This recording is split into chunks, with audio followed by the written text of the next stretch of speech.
Hello everyone. In the previous video, I had discussed about the difference between prokaryotic and eukaryotic cells, and towards the end also about different cells are there which vary in their size, shape and activities. Now these cells, they also differ or they vary greatly in their shape. Some of them may be disc-like, some others polygonal in shape, columnar, cuboidal, thread-like, or otherwise some others as irregular. Like amoeba, it does not have a fixed shape. Now here the shape of the cell may vary depending on its function that the cell performs. Now let us see the next topic, that is the prokaryotic cells. We have discussed about the prokaryotes and eukaryotes. What are the differences? Now we have to discuss about the internal structures. That is, the structures that are present inside the cells of a prokaryote, or otherwise inside the prokaryotic cells over here. Now when we are talking about prokaryotic cell, so let us see first of all what are the examples, or which all are the examples that are included in this prokaryotic cell. The first of all, bacteria, that is eubacteria and archaebacteria, both of them are included over here. We have discussed about these two domains in second chapter. Now here example that are included is bacteria, then blue-green algae which are also called as cyanobacteria, mycoplasma, and there is another one which is much smaller, that is PPLO, that means pleuropneumonia like organism. Now here the cells generally are small. If you remember in the differences we discussed, they are lying somewhere between 1 to 10 micrometer in size. So here they are basically, the cells are small and they multiply much more faster, more rapidly when we compare with the eukaryotic cell. When we take an example, let us say E. coli bacteria, it divides by binary fission. It takes 20 minutes for one bacterial cell, that is E. coli, to divide into two cells within 20 minutes. In case of eukaryote, one example, if you take single celled organism or single cell that is present in the yeast, which takes around 90 minutes for dividing once. That means one yeast can divide into two in 90 minutes. Whereas when we see over here E. coli bacteria, it takes only 20 minutes. Now these prokaryotes, they differ in their shape and also in their size. Now four basic shapes are found in case of bacteria. That is, one of them is bacillus, means they are rod-like. They are rod-like. Second one is spherical, which are called as coccus. So, third one is vibrio, which is comma-shaped.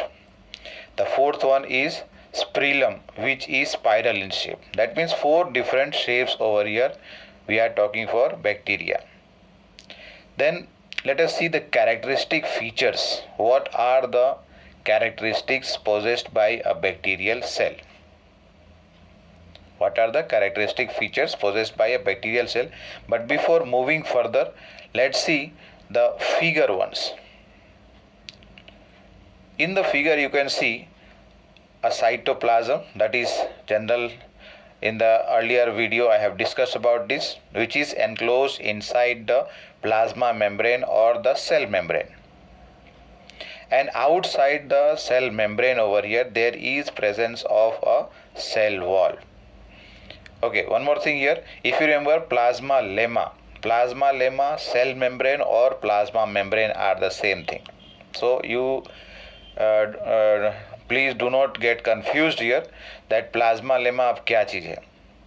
Plasma lemma is cell membrane or the plasma membrane, outside which is a presence of cell wall, and from or otherwise outside the cell wall is a presence of capsule over here. We will be discussing about the boundary over here, external boundary. Then there are some structures you can see coming out from the surface.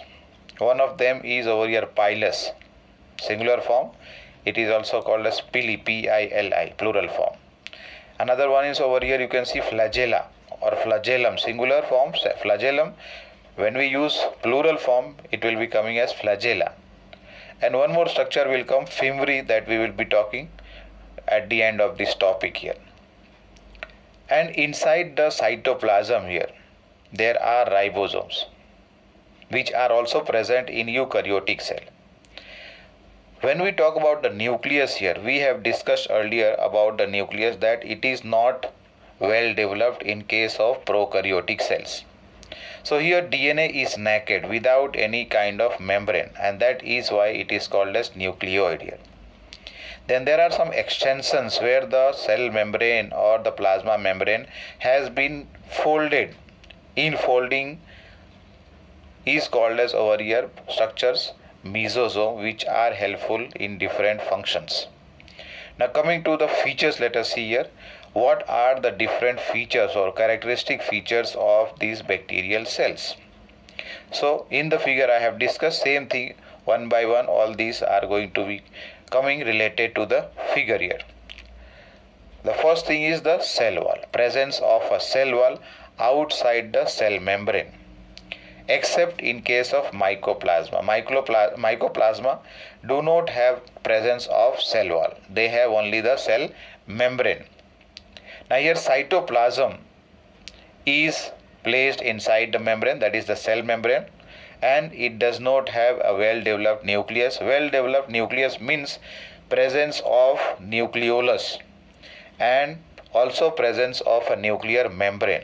Both of these structures are not present here, and that is why here earlier I said here that in the cytoplasm the DNA is without any boundary or otherwise without any nuclear membrane, and that is why what happens, this is considered as a naked DNA, and this structure is called as nucleoid. In the figure if you note down, nucleoid. Many bacteria are there. Apart from this, this nucleoid what is present here, this is called as chromosomal DNA. This is compulsorily present in all bacteria. But some bacteria, apart from this chromosomal DNA, they have one more structure, small circular DNA, which are considered as extra chromosomal DNA. And they are specifically named as plasmid. That means this extra chromosomal DNA is called as plasmid. And this is apart from the genetic or genomic DNA, or otherwise the chromosomal DNA. Now presence of this plasmid, it adds to some of their characteristics. The characteristics that are carried by the plasmid DNA, like for example let us say here antibiotic sensitivity, means what? They have resistance. They have resistance against the antibiotics. Means what? Some antibiotics are prescribed when we fall sick, and during that time when these antibiotics are, let us say, given to the patient, and these bacteria which have caused the infection in that particular patient, let us say, so these bacteria have plasmids which offer them a characteristic of resistance against some of the antibiotics. So even though the person is going to take antibiotic as a medication, but still what will happen here, that the person is not going to get well, because the bacteria is not getting or being affected. The bacteria is not getting affected by that particular antibiotic. And that is why here when these plasmids are transferred from one bacteria to another bacteria, what happens, these characteristics can be transferred from one bacteria to another bacteria, and in such case when these genetic informations are transferred from one bacteria to another bacteria, it is called as transformation. One bacteria is transforming the other one. Now here In case of the prokaryotes, earlier also in the earlier video I have discussed that they do not have any organelles. Membrane bound organelles are absent in prokaryotes. Now coming to the structure that is called as mesosome. These are actually specialized structures which are formed by infolding of the cell membrane, which are formed by folding of the cell membrane. In the figure you can note down the mesosome, and these are actually having some special function, like for example cell wall formation. Bacteria have presence of a cell wall outside the cell membrane. So how this cell wall is formed? So these cell walls are actually formed with the help of structures over here, mesosome, and they are also responsible for respiratory function. Means they also are able to carry out the process of respiration, like in case of eukaryotic organism, mitochondria is present. Quite similar to that, this structure, that is mesosome, is able to help the bacteria in respiratory function or in respiration. And bacteria also have some inclusion bodies inside which they store some substances. Now coming to the cell envelope. The cell envelope means what? The plasma membrane, the cell wall, the capsule. We are going to talk about this. The cell envelope, this consists of actually 3 layered structure which are tightly bound with each other. The cell envelope is made up of 3 layered structure which are tightly bound with each other, and as a whole the 3 structures perform distinct function, but together they are working as a protective structure or protective unit, so that they can protect the inner surface or inner environment from the external environment. Coming to the first layer, that is the outermost layer, it is called as glycocalyx. Outermost layer is called as glycocalyx. This may be present in 2 form again, but all bacteria will not be having both the 2 structures, not necessary. Now they may be present in the form of a slime layer or otherwise a capsule. Now if it is a loose covering or loose sheath of structure, then it is called as slime layer. But if suppose that outermost layer is thick and tough, so that will be called as capsule. Once again, glycocalyx is the outermost layer, and this is present, or this may be present in 2 different form. One is the capsule, which may be thick and tough, whereas the second one is the slime layer, which is actually a loose sheath in some bacteria. All the bacteria will not be having these structures. The second layer, that is the middle layer, is called as cell wall. Cell wall determines or otherwise decides the shape of the cell, and also it provides a support to the cell. That is, the inner content of the cell are being supported by this cell wall, and cell wall prevents the bacterium from getting burst or collapse. Cell wall prevents the bursting or otherwise collapsing of the bacterial cell here.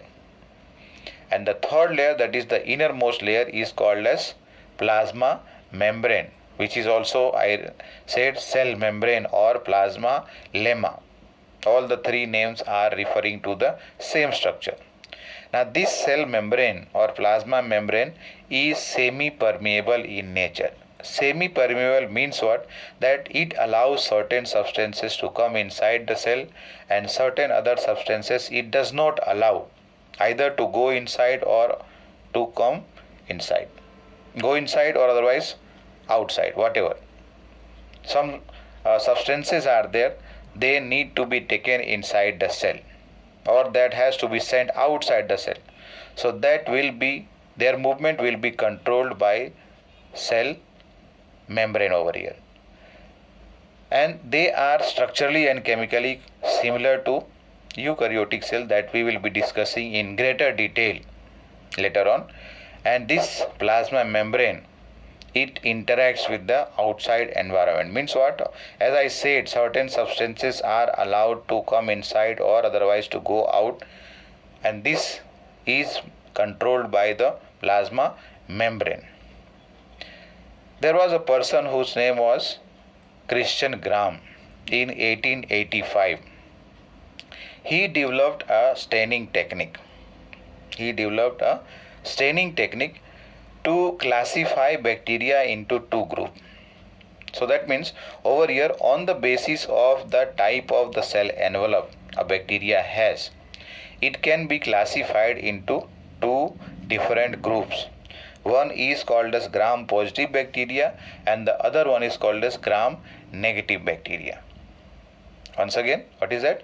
On the basis of the difference in their cell envelope and the manner in which they accept or do not accept the stain. That is the process developed by Christian Graham, and that staining technique is called as Graham staining technique. So if suppose that a bacteria is going to take the stain, then that will be seen under the microscope little dark in color, bluish or otherwise purple in color.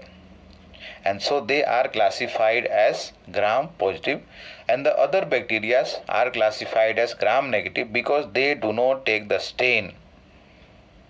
And that's why they are called as gram negative. Now based on these two different types of bacteria classified here, and this is again based on the staining technique developed by Christian Graham in 1885.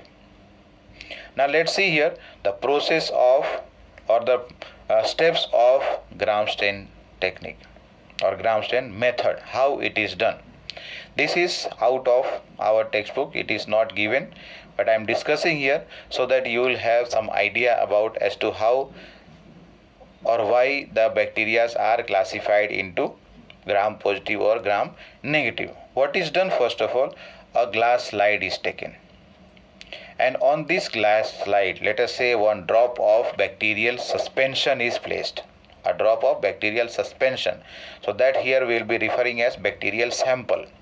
Suspension of bacteria in distilled water, let us say, is taken, and that is called as bacterial sample here. One drop of this is taken on a glass slide and then it is heated, so that what happens, the bacteria are going to get stick to the glass slide, and that's why this is called as heat fixed smear. Thin layer is called as over here as SMEAR, smear. And after heating, let it cool down, and after that the staining process is started. First of all, few drops of crystal violet stain is added onto the slide which has been already heat fixed, and then wait for 30 seconds. After that, pour off whatever stain was present on the slide, and then just keeping the slide in tilted position. What happens? The slide is kept in tilted position under the tap, let us say, and open the tap, so that what happens here, the water flows very gently at very slow speed, like almost a very thin stream of water. And after that, second stain, that is called as Graham's iodine. Now over here, washing means not removing the cells, bacterial cells that were heat fixed here. Now in order to stain and in order to see that bacteria are present on the glass slide at the end of the staining technique, it is necessary to heat fix that bacterial sample here. Okay. The second stain, that is called as Graham's iodine solution, or simply you can call as iodine solution, but that was developed by Christian Graham, that's why it is called as Graham's iodine. So that what happens, the crystal violet stain is fixed on the smear, and this is again kept for 30 seconds. After that, pour out the iodine solution and rinse it under the slide under the gentle stream of water under the tap. Now keeping the slide in tilted position, what happens here? A solution of absolute alcohol, it is also called as acid alcohol, or otherwise another solution, that is solvent, that is acetone, can be used here. So that what happens, the excess amount of mixture of both or complex of both the crystal violet and iodine solution, if it is there in excess, that will be washed off. So this process actually is called as decolorizing, to decolorize the excess of the stain. After that, again repeating the same, washing the slide under the tap, that is with the help of gentle flow of water until the color flows out. And after that, the third stain that is applied there is called as safranin, and this technique or this procedure is called as counter stain. If suppose that gram positive bacteria were there or are there on the slide, then they are going to take the complex of the first stain, crystal violet and grams iodine, and they will be colored. They will be accepting more of the stain mixture of both the stain, first two stain, that is grams iodine and crystal violet, and so they will be visible to us under the microscope as purple or bluish in color, and they will be classified as gram positive. If suppose that gram positive bacteria are not there on the slide, so in order to see them, this third stain is applied, that is called as safranin solution. This is again kept for only 30 seconds and then washed under the gentle flow of water, and then keep the slide in slanting position or tilted position so that it can dry by itself. Or otherwise, if some source of heat is there, it can be heated and dried off so that it will dry off faster, and then we can see under the microscope. Now when it is seen under the microscope, if the cells appear bluish or purple in color, then that means the bacteria that has been stained on the glass slide are gram positive bacteria. And if they appear light in color, pinkish in color, you can identify easily between these two. And so what happens, the second class will be called as negative bacteria, that means the gram negative bacteria. Now coming further, the structures that are present inside the prokaryotic cell, as we discussed in the figure, that is the second one is mesosome. Now these mesosomes are actually formed by extension or infolding of the plasma membrane into the cell, that is on the inner side, not on the external side, on the inner side. And these extension can be in the form of some vesicles, some in the form of tubules, or otherwise in the form of lamellae.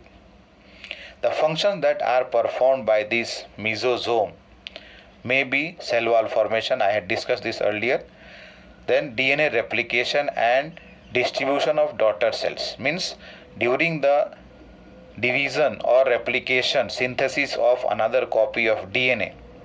Now these two copies of DNA has to be distributed between two daughter cells at the time of cell division.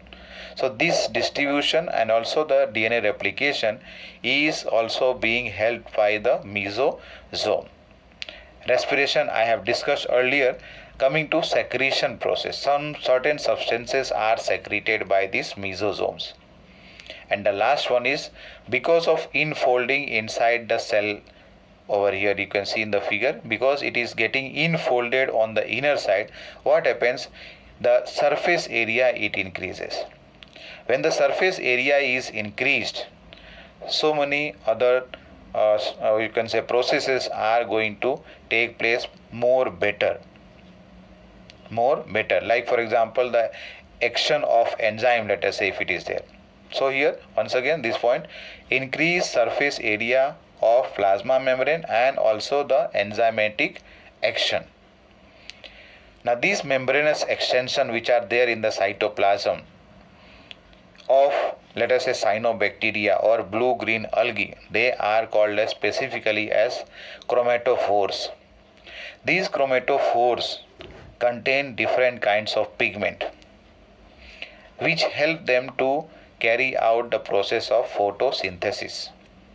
three different types of pigments are present over here. One of them is called as bacteriochlorophyll. Bacteriochlorophyll. Second one is bacteriophyophytin. Bacteriophyophytin. And the third one is called as carotenoid. Now coming to the structure on the surface of the cell that we had discussed in the beginning here are flagella, pili, flagellum, singular form, pilus, singular form, and fimbriae has not been shown over here in this figure, but we will discuss about these three structures. Flagella first of all. Now bacteria can show movement based on whether they are having flagella or not. If they have flagella, they are motile bacteria. Means they can move in their environment. With the help of flagella, they are able to show movement, and that's why here they will be classified as motile bacteria. And the ones which do not have this structure flagella, they will not be able to move, and so they are called as non-motile bacteria. Now this flagella, it comes out from the exterior or external surface of the cell wall. These bacteria are having thin filamentous extension which come out from the cell wall, and they show a range in the number and arrangement. Some bacteria have flagella all over the cell surface. Some others, they have only on one end, like you have seen in the figure above. And some bacteria have the presence of flagella on the two ends. Here you can see in this figure, flagella is present only on one of the end. Some others are having throughout the surface. Some others are still having on two ends over here. Let us say one on the lower side, one on the upper side here. So depending on that, they are further classified into different types. Now this flagella mainly has three parts. One is the filament, that is visible on the outer side, and the second part is hook, third part is basal body. Now here hook and the basal body is not visible to us. Only the part that comes out of the surface of the cell wall, that is the filament, that is the longest portion, and that only is the extension of the cell surface, or otherwise extension outside the surface of the cell. So that was about flagella. Coming to the next one is the pili. Now here two structures are there. One is the pili and the another one is the fimbriae. Pili and fimbriae are present on the surface. These are actually the surface structures, and they do not take any part in the motility, or that is the movement, but they help in attachment of the bacterial cell on their surface where they are. First of all, let us see pili.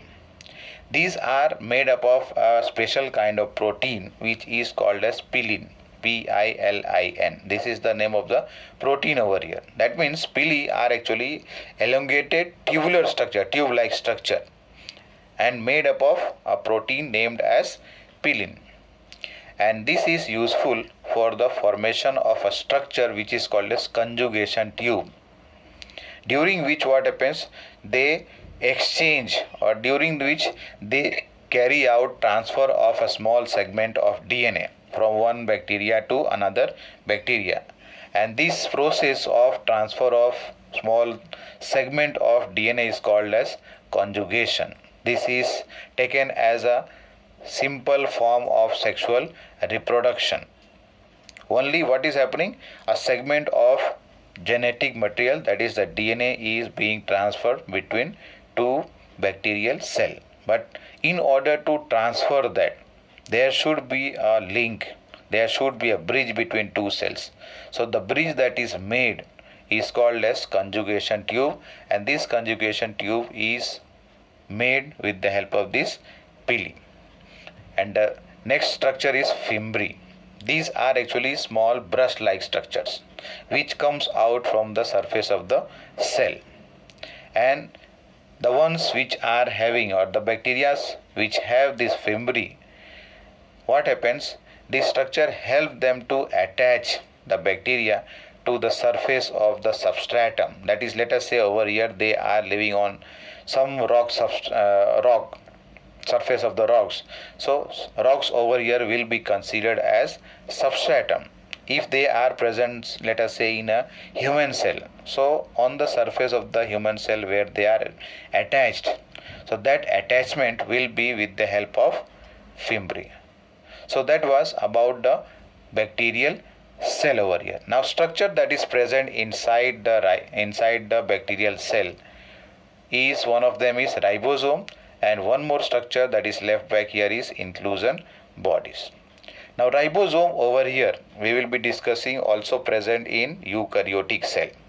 The type of ribosome that is present here in prokaryote is called as 70S type of ribosome, 70S type, which can be further broken, or it is made up of two smaller fragment or two smaller subunits, which is 50 plus 30S, 50S and 30S, and the size is very small over here. Size of the ribosome as a whole 15 nanometer into 20 nanometer in size.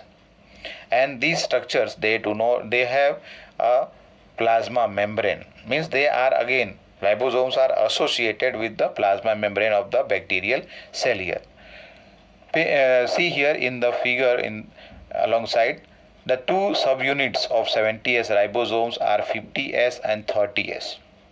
30S ribosome is further divided, or it is made up of 16S rRNA, ribosomal RNA, and plus 21 different kinds of proteins.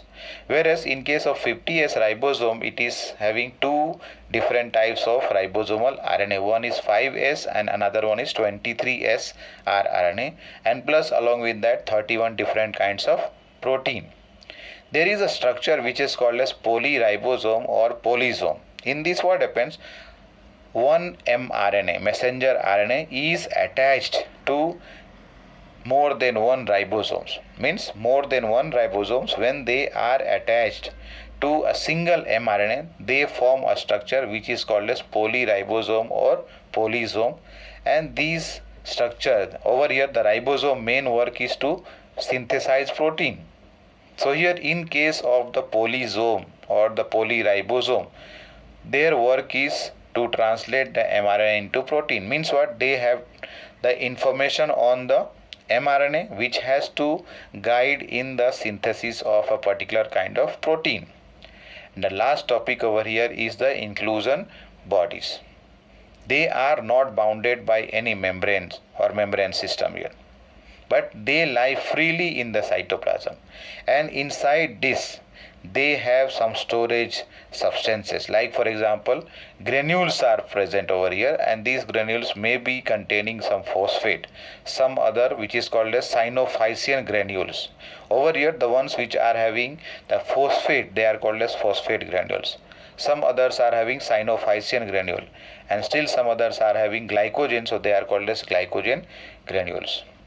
And in some bacteria which are generally photosynthetic in nature, they have to remain on the surface of the water, somewhere near to the surface of the water, so that they can get the light, and in the presence of light they can carry out the photosynthesis process.